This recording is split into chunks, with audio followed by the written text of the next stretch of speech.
Hi, second graders. Welcome to week 6, day 4 directions.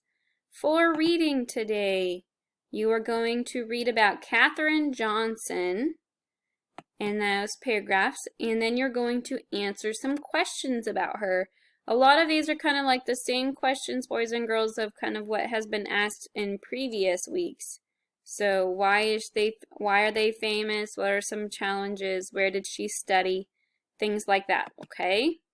And then for writing, you're going to write down one thing you have felt you needed this past week, but you did not receive. Like maybe you thought you needed a turn playing of video games and your parents told you no. Maybe you thought you needed some ice cream or something and they told you no, you didn't need it right now. You can write this down. And then how did you feel when you did not receive that? Did you feel hurt, angry, sad? Maybe you felt something else like disappointment or something.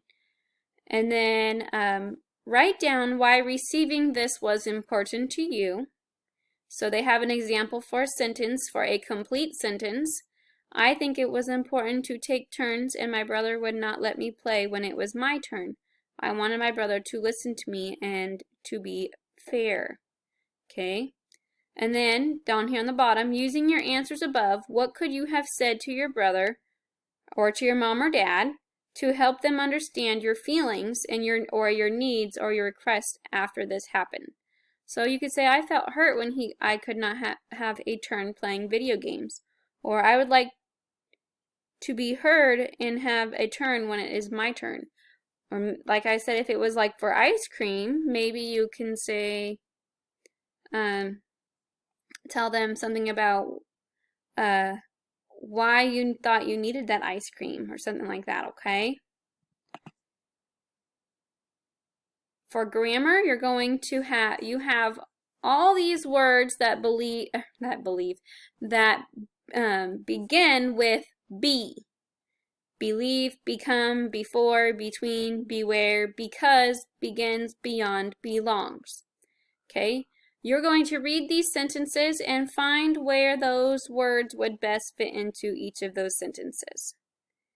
And for math, you are just this is addition and subtraction review, so you don't need any help from me. Just make sure that you borrow from other numbers if you need to. I'm looking right here at this one. I see 0 on top. I know I can't take 0 away from, or 1 away from 0, so make sure you are borrowing and subtracting correctly. All right, boys and girls, have fun working on your work. And if you have any questions, please let me know. Have a good day. Thank you.